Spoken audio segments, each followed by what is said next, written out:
¿Cuántos se están gozando en esta mañana? Solamente usted se está gozando en esta mañana. ¿Cuántos se están gozando en esta mañana? Ponte de pie conmigo, vamos a buscar la escritura.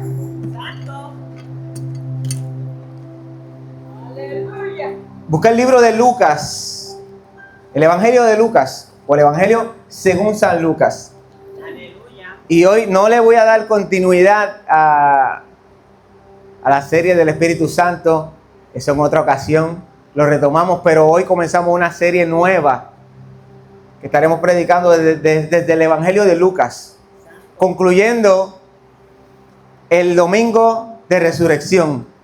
No es que voy a predicar todos estos domingos, ¿verdad? Pero los domingos que me toque, pues voy a predicar desde el Evangelio de Lucas. Amén. Así que yo te pido que me acompañes en esta travesía a través de este poderoso libro. Y vamos a Lucas capítulo 1 y cuando lo tenga me confirmas con un amén.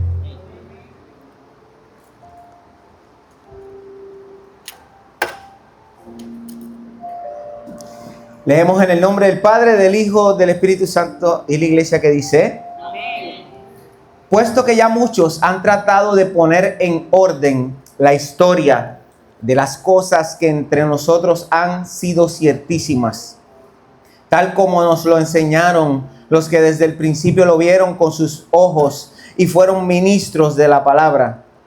Me ha parecido también a mí, después de haber investigado con diligencia todas las cosas desde su origen, escribírtelas por orden, oh excelentísimo Teófilo, para que conozcas bien la verdad de las cosas en las cuales has sido instruido. Gracias, Señor, por tu palabra, porque está viva, es eficaz, es poderosa y va a hacer el trabajo por la cual ha sido enviada. En el nombre de Jesús. Amén y amén. Te puedes sentar. Yo voy a ir un poquito hacia atrás, le voy a dar a la máquina del tiempo. ¿Cuántos se acuerdan de Dick Tracy? Ese personaje Dick Tracy, me fui para atrás. Me voy a ir un poquito más adelante. ¿Cuántos saben quién es Inspector Gadget?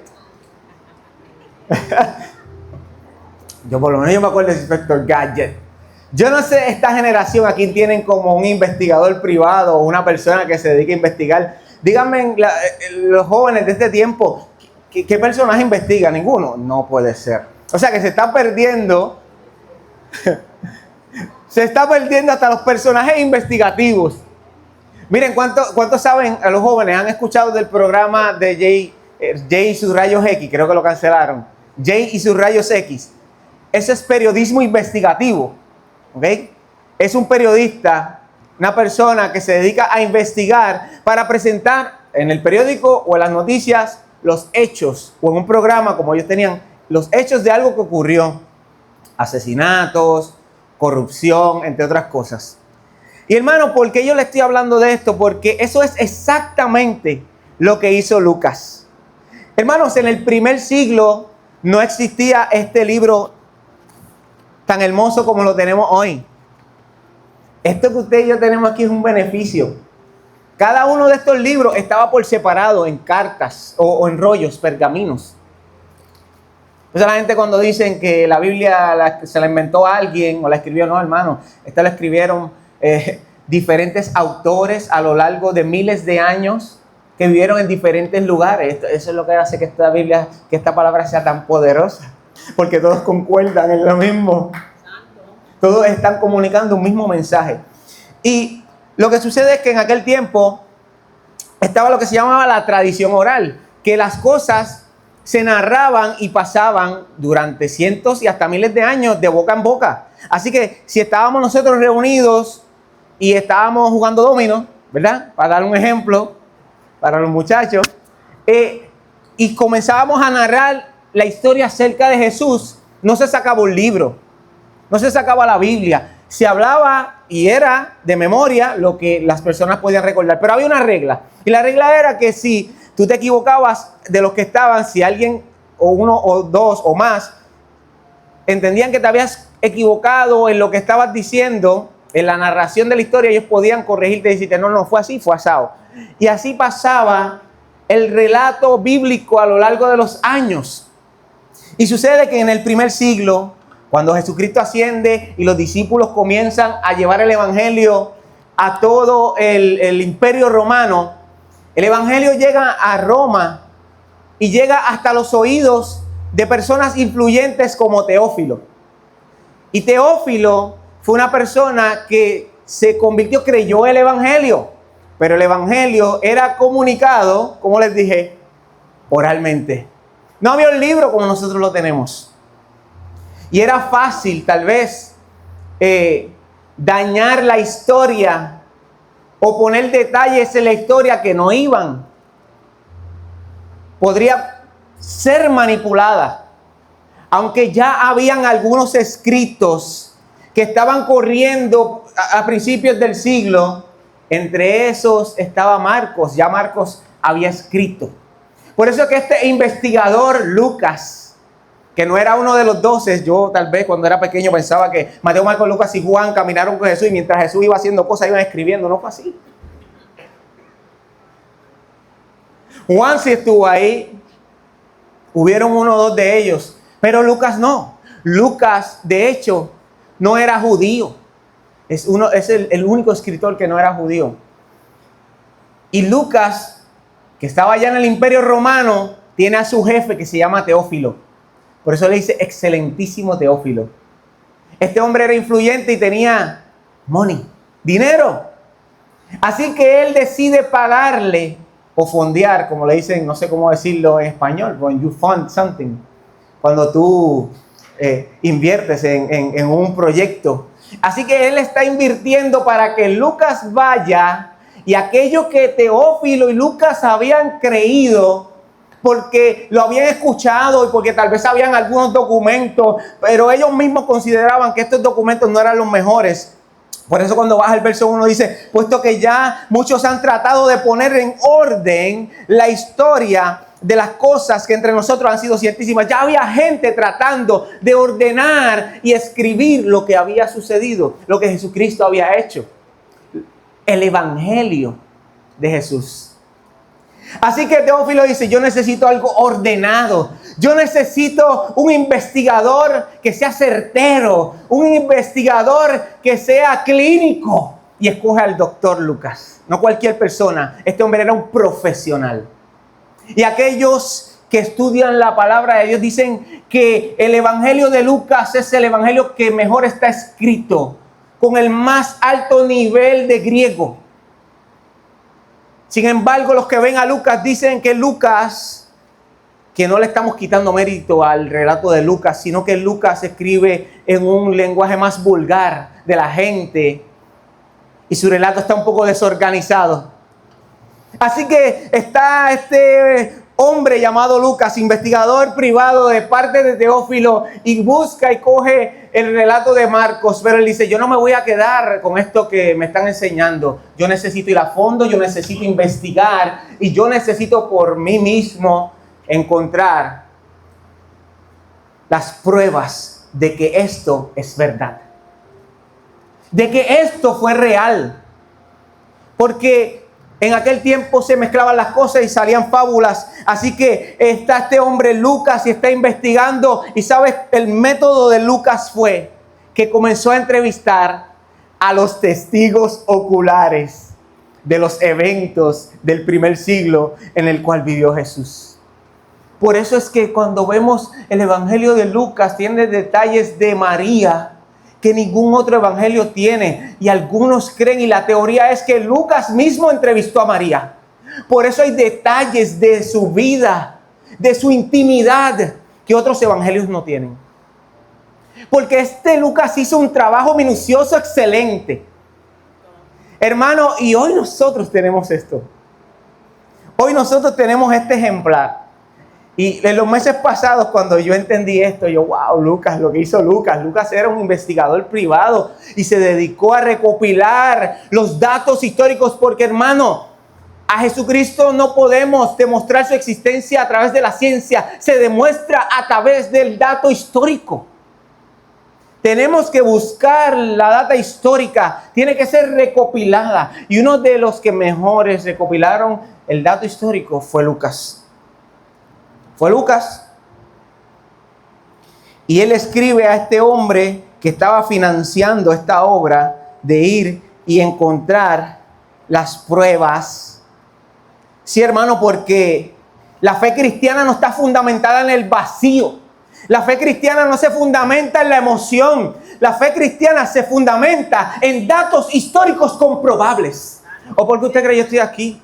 Porque hubo un día que yo también dudé de la fe y del evangelio, pero yo investigué y me di cuenta que esta es la verdad. Yo no estoy aquí porque se me paran los pelos. Yo no estoy aquí porque se canta bonito, porque hay días que las emociones a mí me fallan y yo no siento nada. Yo no siento a Dios, no se me paran los pelos. Hay días que el corazón me engaña, pero esos días yo entiendo que esta palabra es verdad, que son datos históricos comprobables y no importa lo que yo sienta, hay algo que no se puede cambiar y es que la palabra es verdad y que los hombres que la investigaron estaban buscando no emociones, sino pruebas de que Jesucristo es el Hijo de Dios, de que Jesucristo existió. Jesucristo mismo dejó pruebas. Dice la palabra de Dios que cuando Jesucristo resucitó, ¿qué dejó? El sudario, ¿verdad? 2 pruebas de su resurrección dejó Jesucristo. 3 pruebas: la tumba vacía, el sudario y aquello con lo que lo arroparon. Porque Jesucristo no está pidiendo que creamos en Él simplemente por el cuento, por lo que te dicen. Es que Jesucristo es un hecho comprobable históricamente, hermano. Señor, aleluya. Lucas no era cualquier persona, era médico de profesión, un griego gentil no judío. Él fue compañero de viajes de Pablo. Se cree que mientras investigaba dijo: yo me quedo, porque yo tengo que seguir andando con esta persona. Él recopiló la historia de Pablo. Él tiene una secuela. Lucas escribió el Evangelio de Lucas y el libro de Hechos. Y déjame decirle algo, que esto se trata de tal vez de lógica, y pensamos que no, que en el Evangelio no hay lógica, que en el Evangelio no hay certeza. En el Evangelio hay lógica y hay certeza, y Lucas lo demuestra. Lucas nos enseña que el mayor académico del Evangelio es el Espíritu Santo. El académico más grande del Evangelio es el Espíritu Santo, porque reveló la palabra de Dios. Lucas no fue testigo ocular, sino que se basó, su Evangelio se basa en los testigos oculares, en las entrevistas que hizo. Fue un reportero que buscó los datos del Evangelio de Jesucristo, de la historia de Jesucristo. Y por eso es que yo no quiero espiritualizar esto. Yo quiero que tú lo veas como un trabajo investigativo que cualquier persona pudo haber hecho. Y eso es lo que hizo Lucas. El destinatario, que es Teófilo, como les decía, excelentísimo Teófilo, era de un estatus social alto. Por eso cuando vemos el volumen 2 de Hechos que escribe Lucas, él utiliza el título excelentísimo para gobernadores romanos como Félix y Festo. Así que este hombre era un hombre rico, no era cualquier hombre. Y así que en estos primeros 3 versos, y esta es la introducción a esta serie de mensajes, Lucas lo que está es dándonos el método investigativo que él está utilizando para la recopilación de datos que él luego entonces va a poner a lo largo de su evangelio, para que nosotros podamos entender quién es Jesús. Y por eso él, número 1, realiza una investigación minuciosa. Número 2, consulta testigos oculares. Y número 3, trata de poner un orden cronológico, tal vez no perfecto, pero lo intenta. Y vemos que dice: puesto que muchos han intentado, y es lo que le decía, ya habían personas tratando de escribir estas cosas. Así que él va y entrevista a los testigos oculares y trata de ponerlas en orden, pero lo más interesante, y mi énfasis en esta mañana, está en el verso 4, que dice: para que conozcas bien la verdad de las cosas en las cuales has sido instruido. Hermano, esa palabra, para que conozcan la verdad, lo que está buscando Lucas es darle a Teófilo certeza. Tal vez Teófilo tenía dudas del evangelio. Tal vez Teófilo era un cristiano que decía, es que esto suena a fábula, es que este hombre es muy extraordinario para ser real. Yo necesito evidencia. Yo necesito evidenciar que esta persona es real. ¿Y cuántos de nosotros somos Teófilo? ¿Cuántos de nosotros hoy somos Teófilo? Y decimos, bueno, es que me gusta el cristianismo. Jesucristo es un maestro poderoso. Pero no creemos en Él, como lo dice la Escritura. Y estás buscando evidencias para irte de lleno y decir, quiero creer completamente en Jesús. No eres el único, Teófilo también lo fue. Tal vez Teófilo quería invertirse completamente en Jesús, pero dijo, yo necesito investigar a profundidad y asegurarme que esto es verdad. ¿Alguien ha estado ahí? ¿O soy yo el único? ¿O fue Teófilo el único? Hermano, el objetivo de Lucas era que Teófilo y nosotros tengamos seguridad y la certeza de que la historia de Jesucristo fue un hecho histórico real. El propósito final está en Lucas 1:4, hermano, para que conozcas bien, no para que conozcas de manera superficial. ¿Por qué Lucas hace el énfasis? No, Lucas pudo haber dicho para que conozcas, pero él dijo para que conozcas bien. Y hermano, cuando yo me preparo aquí, cuando el pastor se prepara aquí, nos preparamos bien para que usted conozca bien la verdad de Jesús. Cuando tenemos una escuela bíblica 2 veces al mes y nos preparamos para que podamos impartir una clase, es porque queremos que usted conozca bien. En un tiempo yo fui Teófilo, pero hoy yo me reconozco como un Lucas, que estoy tratando de que otros conozcan bien al dador de la vida, Jesucristo nuestro Señor. Hermano, el propósito de este libro es darle certeza a una persona que sí creía en Jesús, pero tenía dudas, y ese era Teófilo. Él no está escribiendo mitología. Lucas está basando todo lo que escribe en su evangelio en datos, en eventos que pueden ser verificados. Lucas está preparando a Teófilo para una inversión alucinante, o sea, el anuncio del evangelio. La palabra evangelio era una palabra que era utilizada en el Imperio Romano cuando iban a dar un anuncio importante. Y Lucas está dándole un evangelio, un anuncio importante a Teófilo. Y está preparando el corazón de Teófilo para darle un anuncio importante. Y el anuncio era que un campesino judío, no el César, era el verdadero Señor y Dios del universo.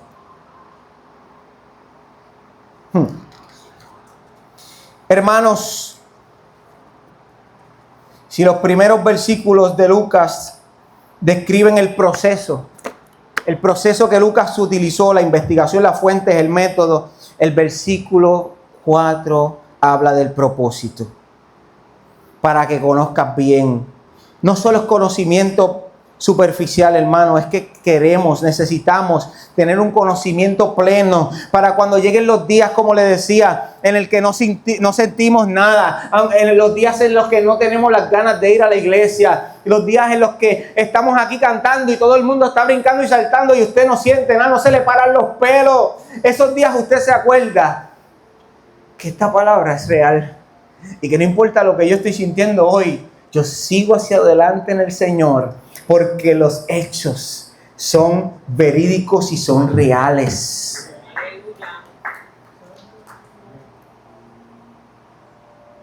La meta de Lucas es reconciliar la mente y el corazón, el intelecto y la emoción. Y en estos días hablaba con alguien y me hablaban de la emoción y decían, es que la adoración procede del intelecto y no de la emoción. Y le decía, estás en lo correcto. Primero conocemos a Dios y luego le adoramos de verdad. Por eso a la mujer samaritana Jesucristo le dijo, ustedes adoran lo que no saben, ustedes son ignorantes, no conocen lo que adoran. Porque para ser verdaderos adoradores primero tenemos que conocer a quién adoramos. Y esto hace que nosotros en realidad podamos adorar a Dios por quien Él es.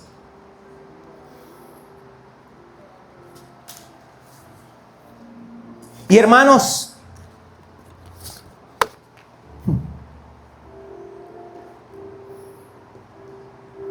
Teófilo tuvo a Lucas para que le dijera, y los años han pasado y hoy en día muchos dicen es que es un libro viejo. Es que ese libro, ¿por qué debemos de confiar en este libro? Y algunos dirán, pues es que quienes lo escribieron querían someternos a esto del cristianismo. Manipular a las masas.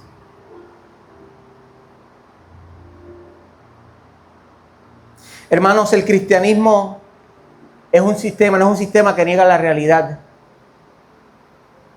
Es lo que nosotros utilizamos para comprobar la realidad. Y hermanos, necesitamos certeza en un mundo para nuestro intelecto. El cristianismo es necesario que nosotros podamos comprobarlo, que podamos presentar las evidencias. Necesitamos la certeza para la disciplina espiritual. Necesitamos la certeza y la seguridad para la misión. Lucas está escribiendo para que otros tengan certeza de que esto es una realidad, hermano.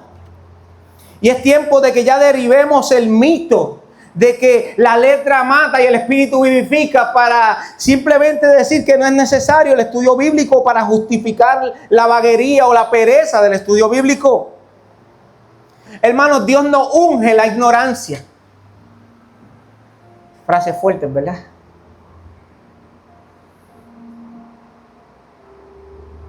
Si queremos que nuestra fe sea inquebrantable, si queremos que cuando el mundo nos dé con todo no nos movamos y nos mantengamos firmes, tenemos que estar firmes en la palabra de Cristo Jesús, que es la verdad.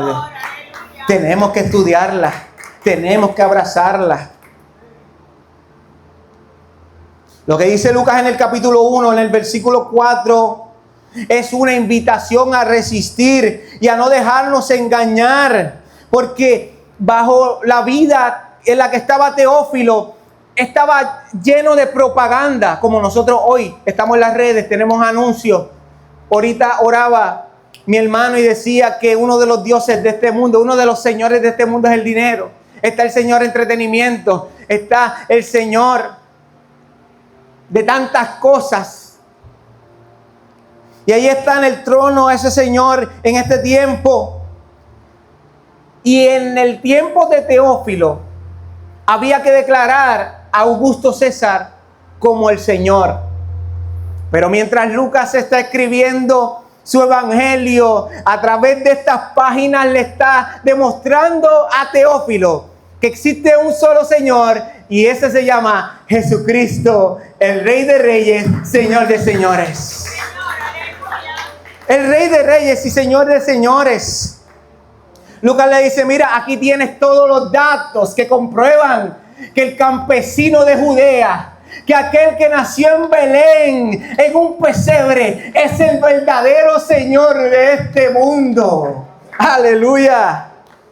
Y ese es el mismo mensaje que a través de la investigación de Lucas nosotros recibimos hoy. Hermanos, y yo quiero traerle unos datos para pronto ir cerrando. Porque te lo estoy diciendo yo, que me crié en el evangelio. Pero ¿qué tal si le pedimos a algunos agnósticos y ateos que nos hablen de la certeza del evangelio? O ¿qué tal si le pedimos a los ateos que nos confirmen si Jesucristo existió? Bart Ehrman, ateo, probablemente el erudito ateo del Nuevo Testamento más famoso en la vida. ¿Usted puede creer que hay eruditos del Nuevo Testamento que son ateos? Él afirma explícitamente que Jesús existió. Afirma que Jesús fue crucificado por Poncio Pilato. Y afirma que los evangelios preservan tradiciones históricas tempranas. Y él mismo dijo en un libro titulado ¿Did Jesus Exist?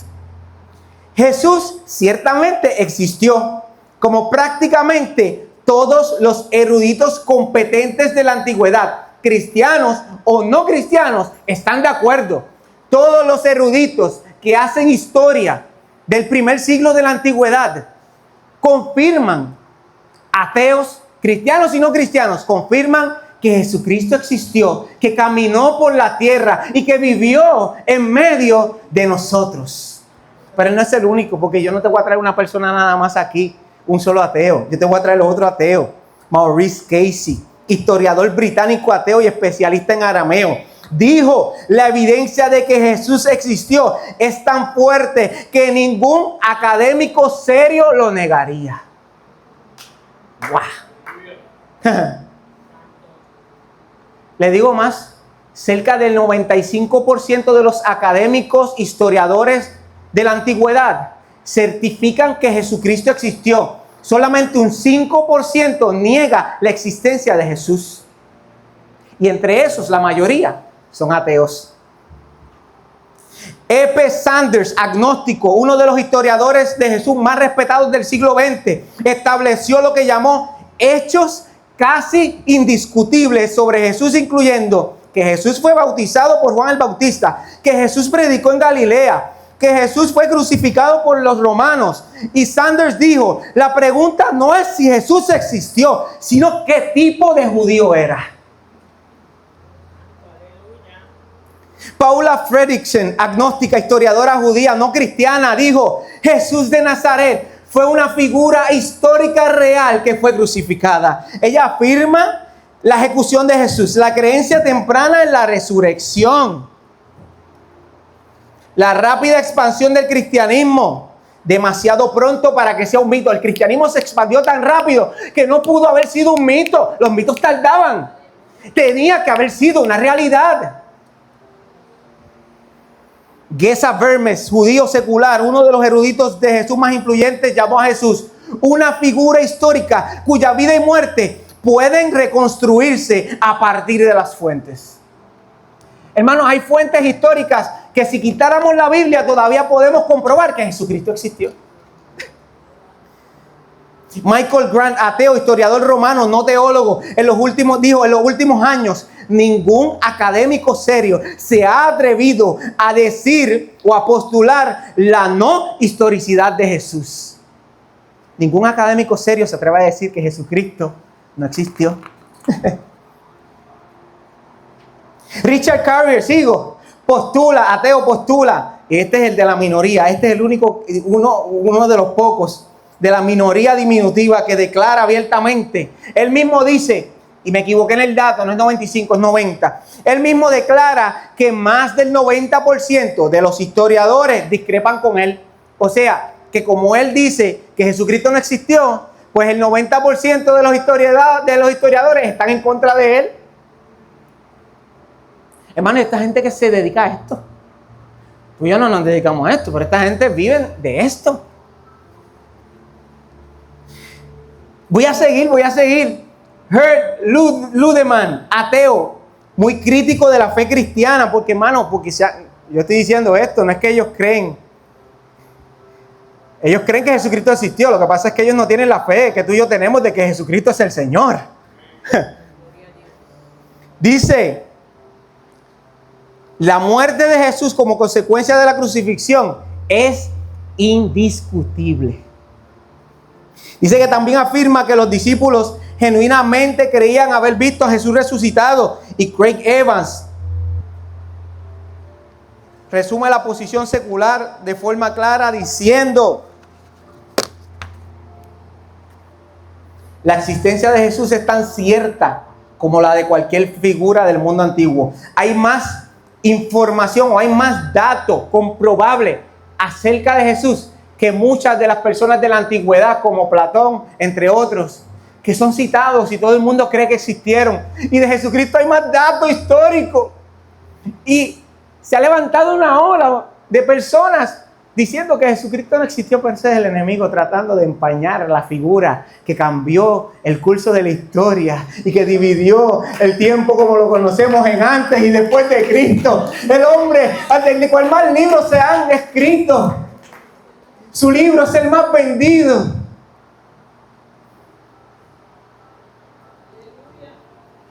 Eso es historia, hermano, no es fantasía.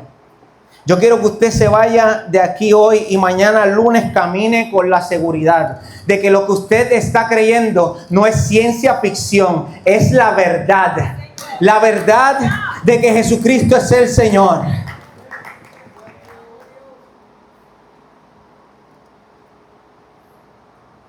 Hermanos, con todo lo que yo le acabo de decir, no hace falta ni fe para aceptar que Jesucristo fue real. Y el Nuevo Testamento es un documento histórico. Comencé a verlo con otros ojos. El Nuevo Testamento, Mateo, Marcos, Lucas y Juan, es un documento histórico para recopilar la extraordinaria vida de Jesús.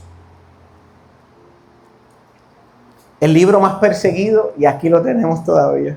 ¿Cuánto dan gloria a Dios por eso? Este libro nombra personas reales, lugares reales, eventos reales. Pasa las mismas pruebas históricas que usan para César, Alejandro y Sócrates. El debate o la pregunta no es si esto ocurrió, si Jesucristo vivió, si Jesucristo existió, si Jesucristo caminó por la tierra. El debate es: ¿qué tú estás dispuesto a creer? Esa es la pregunta en esta mañana. No es lo que ya creen los ateos que saben que Jesucristo existió. La pregunta aquí es lo que dice Lucas capítulo 3, versos 21 al 22, que enseña acerca de la identidad de Jesús. Y es que aunque muchos hoy le reconocen como figura histórica, no le reconocen como aquel capítulo 3, versos 21 al 22, aquella voz que dijo: este es mi Hijo amado en el que yo tengo complacencia. La pregunta es si tú y yo reconocemos que Jesucristo es el Señor.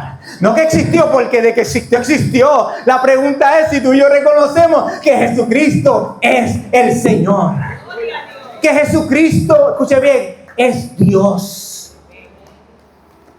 Pues déjenme decirle algo, iglesia, y con esto voy cerrando. Y yo quisiera que podamos por ahí, no sé si podemos tocar Creo en ti, o yo no sé si te enviaron una canción, si se escucha. Pues vámonos con esa canción. Y si se acaba la canción y tú quieres fluir, amén. Pues antes de que la ponga, yo les voy a decir lo que yo creo.